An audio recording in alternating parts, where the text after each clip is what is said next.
Hi, and welcome to CSOSA's DC Public Safety. I'm your host, Nancy Ware.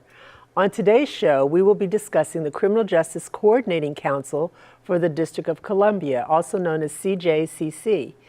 We will get a chance to hear about some of its initiatives and how the collaboration among criminal justice agencies impact public safety in the District of Columbia. The Criminal Justice Coordinating Councils operate around the country according to the National Network of Criminal Justice Coordinating Councils. They help to provide coordinated focus among the leadership to achieve real, meaningful, and sustained reform in the justice system. Here in DC, CJCC's mission is to provide a constructive forum for the federal, local, and judicial principals to identify issues, suggest solutions, propose actions, and facilitate cooperation that will improve public safety in the related criminal and juvenile justice services for District of Columbia residents, visitors, victims, and offenders. The DC CJCC is unique in that it draws upon its members from both local and federal agencies, as well as individuals and community organizations to work together to develop recommendations and strategies for accomplishing its mission. Our guests will discuss two areas that the CJCC is devoting special attention to. They are the impact of DC public safety on the integration of substance abuse and mental health services and improving the execution of warrants. Joining me for this first segment is Manon Butler, Executive Director of the Criminal Justice Coordinating Council. Welcome to DC Public Safety, Manon. Thank you very much, Nancy. We're really pleased to have you here to talk a little bit about the evolution of the CJCC and to tell us more about its mission and how it impacts public safety in the Washington, D.C. area. Well, thank you. In your intro, you really highlighted the mission and kind of the breadth of who CJCC is and what we're about. In 2001, CJCC was established by council to really pull together our local and federal partners. Actually, in 2002, there was corresponding legislation that was brought forth in order to ensure that we had our federal members serve as members of the CJCC. It also enabled us to ensure that there was funding for the CJCC from the federal government. What's really unique and I think important to note is that we are a blend of federal and local government, in as much as we have the benefit of our local leadership. The mayor serves as the chair of the CJCC. We have the deputy mayor for public safety and justice as a co-chair. We have a federal partner that always serves as a co-chair. I'm pleased to have you serve as a co-chair for the CJCC. But we have all of the local partners who are addressing justice and leading justice in the District of Columbia, along with our federal partners. The other piece of this is that we also have the legislative leaders. So we have the chair of the council, we also have the chair of the judiciary. So it really is a forum for all of the key leaders in the District of Columbia to address public safety and justice. The evolution has been, I think, really important for CJCC. In its inception, actually it predated to 2001. Partners got together early on in '99, understanding the importance of building a forum. And it was certainly in response to the Revitalization Act of '97. So there was an appreciation early on that it was important to have an independent forum, and CJCC is an independent agency to bring partners together to address the myriad of issues that we are facing in the District of Columbia. And I think that, as I recall, early on, perhaps in 2000, there was a GAO report that also supported the creation of this body, which has been, under your leadership, really evolved into a very strong forum for partnerships.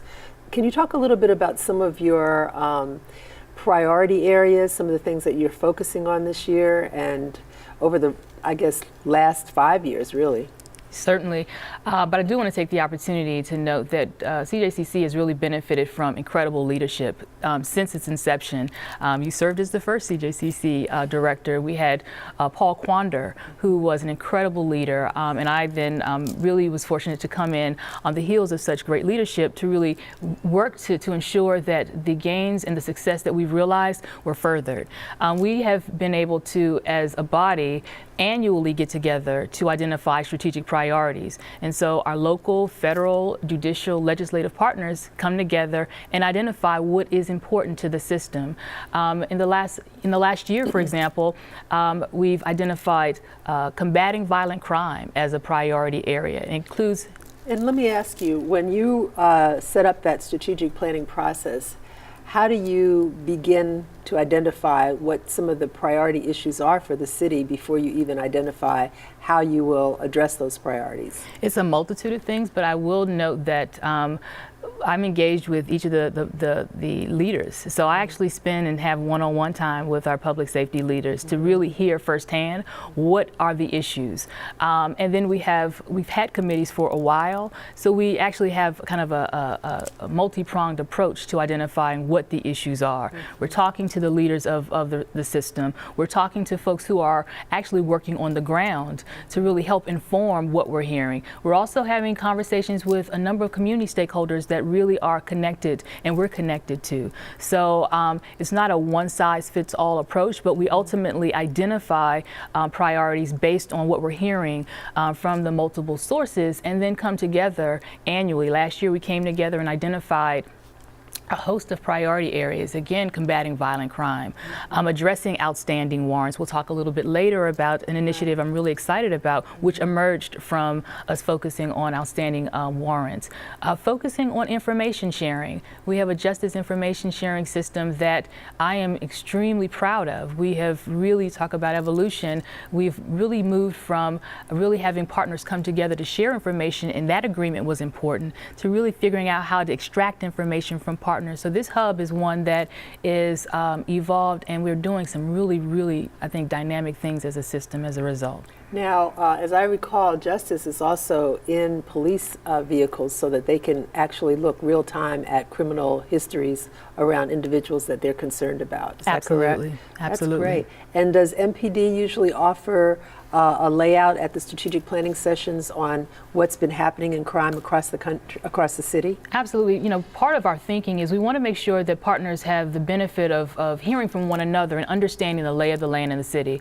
So we've really benefited from having MPD present the landscape as it pertains as from their vantage point in terms of arrest, what's happening on the crime front, violent crime, property crimes, and so they lay out with some precision what they're seeing, and then we have the benefit of the other stakeholders kind of providing an update, or actually just the landscape as to what's happening on the criminal justice front from their perspective, and which I think really helps us to then inform what our strategic priorities are going to be for the year. That's great. Now, I know that you talked a little bit about warrants. What are some of the other priority areas that you're focusing on? We focused on substance abuse treatment and mental health services integration. This has been one of our long-standing areas of focus. I'm really pleased this year the mayor has submitted authorization for the city to participate in the White House Data-Driven Justice Initiative. The SAMHSA is actually serving as the point of contact for the initiative. And SAMHSA stands for? And the SAMHSA is the Substance Abuse Treatment Mental Health Services Integration Task Force. We love these acronyms, these long acronyms, but or these names for our committees.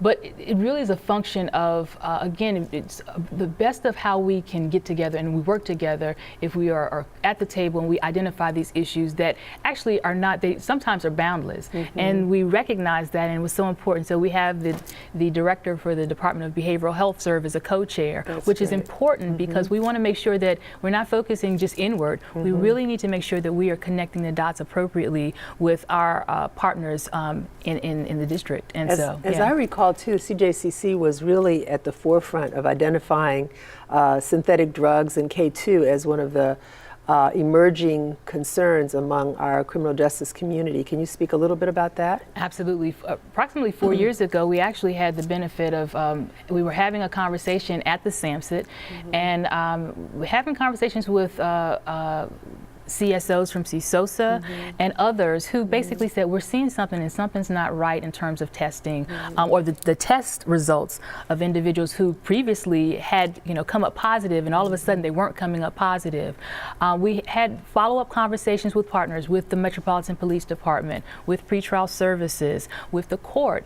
As a result, we held our first symposium that following February, and a work group was developed because we realized that we had something on our hands and we didn't fully appreciate what the issues were, but we knew we needed to bring stakeholders together to start grappling with what we now know to be new psychoactive substances. That's right. And I mean, our partners have done incredible work. Pretrial Services has developed testing in order to really wrap arms around and really understand what's happening. The fire and EMS service has really been wonderful in collecting data on what they're seeing on the transport front. CSOSA has been amazing, helping us appreciate what you're seeing with respect to clients who are coming through the door.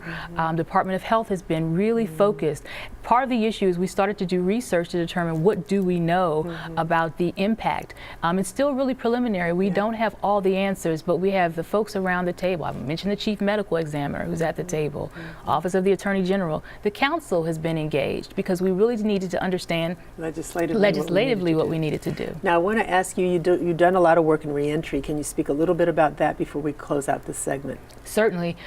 We've been really focused on the core principles or core issues, right? Focus on housing, employment, healthcare, specifically mental health and substance abuse issues, family reunification. So we have a committee that's been really dedicated to not only looking at the issues and studying the issues, but also figuring out the initiatives that we need to put in place to support men and women who are returning from stints in jail and prison. And I really have to commend partners from the Housing Authority on across who've come to the table to really work arm in arm. We are in the throes now of focusing on a 3-year reentry action plan. Excellent. And really wanting to make sure that we, as a system, as a city, are able to put forward not only plans, but implement actions that will support men and women returning so that they are successful. Absolutely. Well, I know you have a lot more to share with us, and we'd love to hear more of it. And we will get a chance to talk to you a little bit more in our second segment. So I want to close out this segment and tell our audience to stick with us as we continue our conversation with Manon Butler and other guests. In the next segment, we will delve into mental health issues and the justice-involved population, as well as a special multi-agency initiative focused on outstanding warrants. You're watching DC Public Safety. Please stay with us.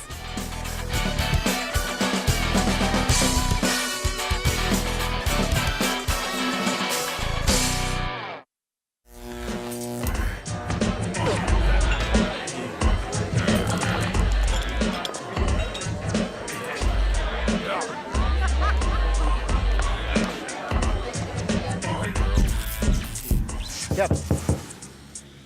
Hey, Kev, what's going on? In the digital world, kids can be anywhere. Know where they go. Visit www.knowwheretheygo.org to learn more. At 13, you decided to be a rock star. At 16, you decided to be a quarterback. At 25, you married the girl of your dreams. So when did you decide to become a sex predator? It doesn't matter who you are. It doesn't matter what you've achieved. Download sexual images of children or entice a minor online, and you have committed a serious federal crime. You will go to prison, and it will ruin your life. Exploiting a minor is a major offense.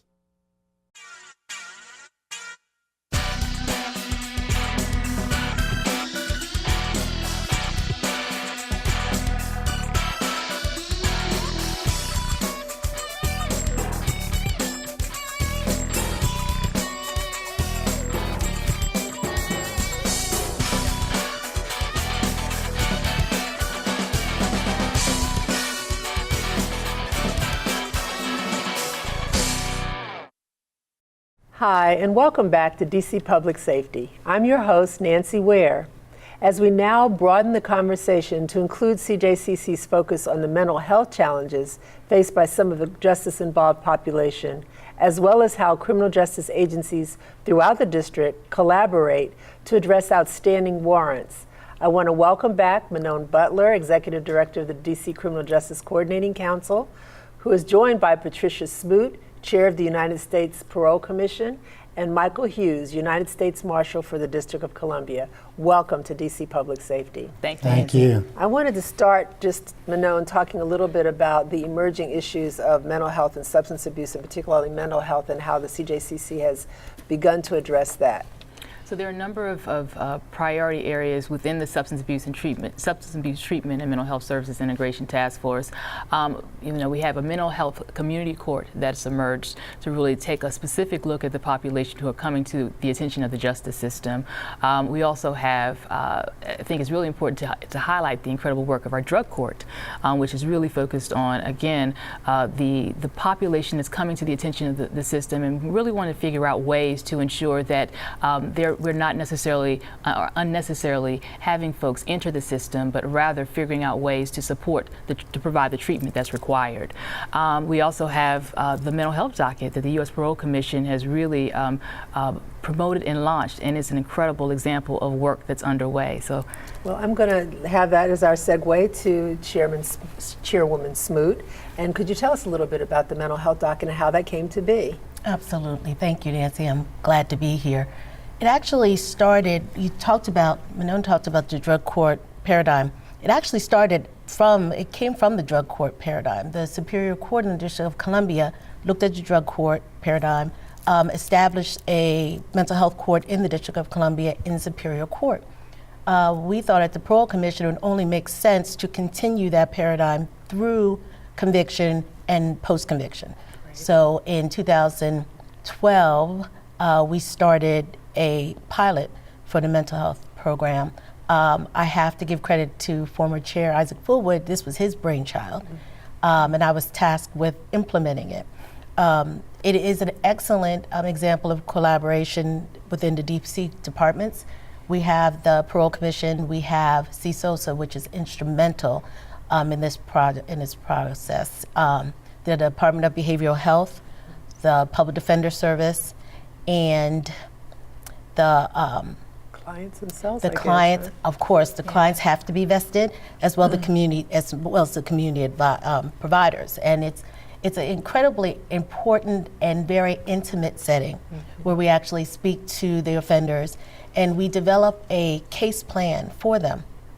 The problem with those who are suffering with mental health problems is that we expect them to do all these things on supervision, and they simply can't because it's not an even playing field. They're struggling with mental health issues. So what we strive to do is together, with everybody sitting at the table, come up with a plan that is workable for the offender. The offender has to buy in. I make a contract. I conduct these hearings myself, along with my partners at the table, and we all but hug and give a handshake to make sure that we're all staying on the same course. And they know they're going to come back to me, or if on the worst case scenario, the warrant will come back to me in the event there's not substantial compliance, and that's a big difference. It's not compliance as we would have for any other offender. This is substantial compliance, meeting someone where they need to be met, where their needs are. I'm going to come back to you so that you can talk a little bit more about how the U.S. Parole Commission sees this issue among some of the folks that you are responsible for. But I'm going to shift now over to Marshal Hughes so that you can talk to us a little bit about the warrant issue in the District of Columbia. There are approximately 12,000 outstanding warrants in the District of Columbia, and out of those 12,000, 90% are misdemeanor warrants. We have warrants that range from criminal felony warrants, criminal misdemeanor warrants, bench warrants, paternity warrants, traffic warrants, so it really runs the gambit. But what's interesting is 90% of them are misdemeanor warrants. And that means? And that means they're the lower level.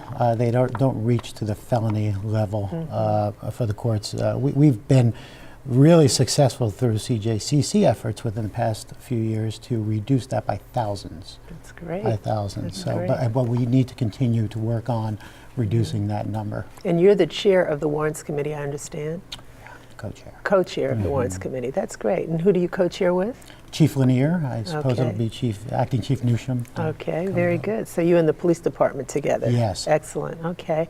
And I understand there's a special initiative underway? There is. Fugitive Safe Surrender Fugitive Safe Surrender came about. The Marshal Service started this initiative back in 2004, and it was created back in over in Cleveland, Ohio, by the Marshal and a bunch of community leaders, and it was an opportunity for individuals with outstanding warrants to come in and surrender in a trusted, calm, community-based atmosphere. And what we found is the first safe surrender that was conducted back in 2005, close to 900 people voluntarily surrendered, and over 90% went home that same day. That's excellent. That's really great. Now, are we in the midst of another one this year? We are. We started our Fugitive Safe Surrender here in DC 2016. This is our third Fugitive Safe Surrender. The program is designed for lower level, nonviolent warrants for individuals to come down and voluntarily surrender. We had an initiative back in 2007 in which close to 500 participants voluntarily surrendered. 98% went home that same day. So that great. same day. And then in 2011, we had another initiative, close to 800 people surrendered. And again, over 98% of individuals went home that same day. Excellent. And even this past weekend, I believe we hit that mark. we had 67 and 66 went home that same day. Right. Went home Great. that same day. That's great. So it's a great program. It's an opportunity for individuals with outstanding warrants to come down and voluntarily surrender themselves. Really, you hear participants say that it really takes off so much weight off their shoulders. They don't have to be looking over their backs anymore.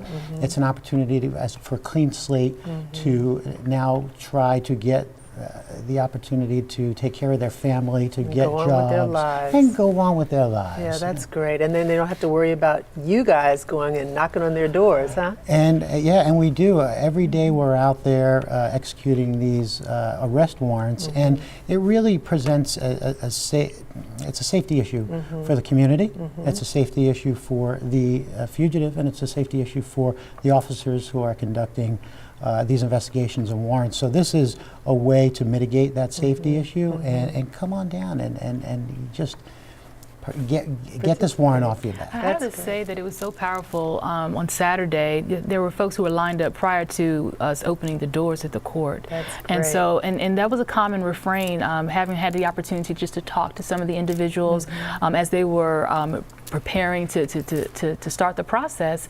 The common refrain was, I just want this off my shoulders. I can imagine. And to see them leave, you could see that relief, the relief. So. And just to chime in just really quickly, the process was seamless, at least from my vantage point. And I did sit for the parole commission during that day.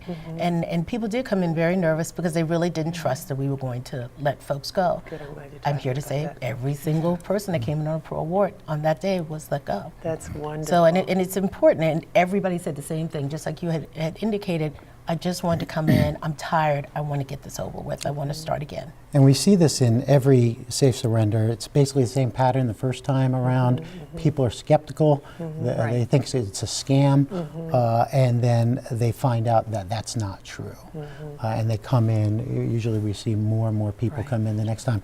And this is the opportunity, because once this is over, we're back out there, and It's business as usual. business then. as usual. Yeah, yeah.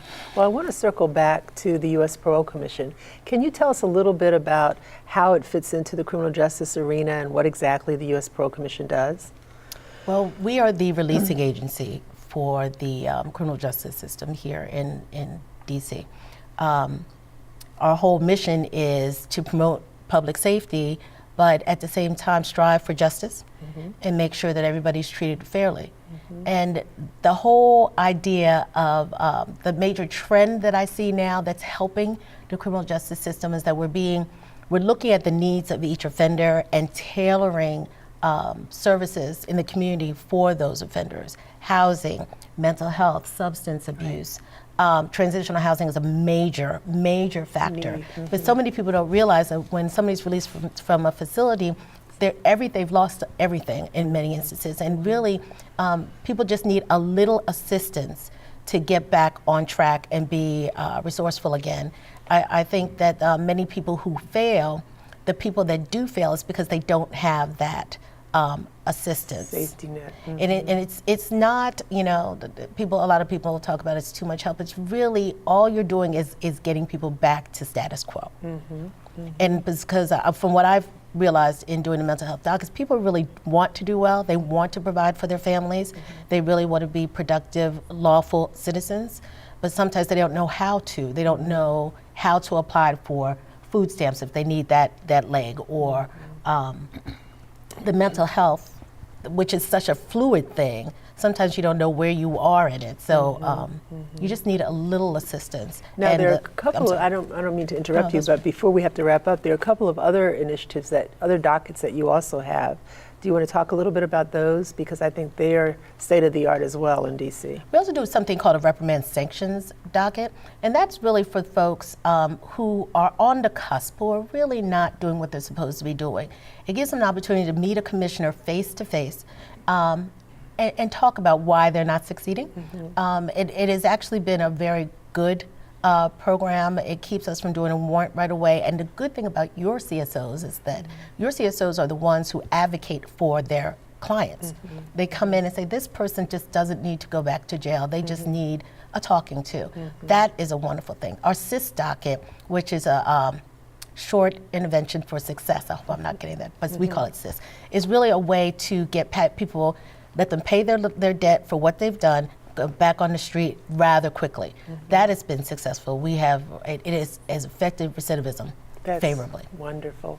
And in closing, Manon, how many people belong to are members of the Criminal Justice Coordinating Council? So we have 16 members, and again, it includes all of our federal and local justice leaders, along with our legislative leaders, and certainly the mayor as the chair. Mm-hmm. Excellent. And I assume that the U.S. Parole Commission and the U.S. Marshal are also members. Absolutely, yes. Active members. Excellent. Yes. Well, I want to take this opportunity to thank all of you for the work that you do on behalf of public safety in the District of Columbia. I think it's very rewarding to be a partner with the two of you, as well as a member of the CJCC and co-chair. And I want to commend you, Manon, for the wonderful work that you've done in making sure that it's a robust forum for all of us to come together and figure out some of the things that we need to address in public safety in the district. Thank you. I want to remind you that you're watching DC Public Safety, and I want to thank the U.S. Marshal Michael Hughes, Patricia Smoot, and Manon Butler, and thanks to our audience for watching today's show. You can learn more about the CJCC, its partnerships, and its initiatives at cjcc.dc.gov. Please join us next time as we discuss another important topic in today's criminal justice system. Have a wonderful day.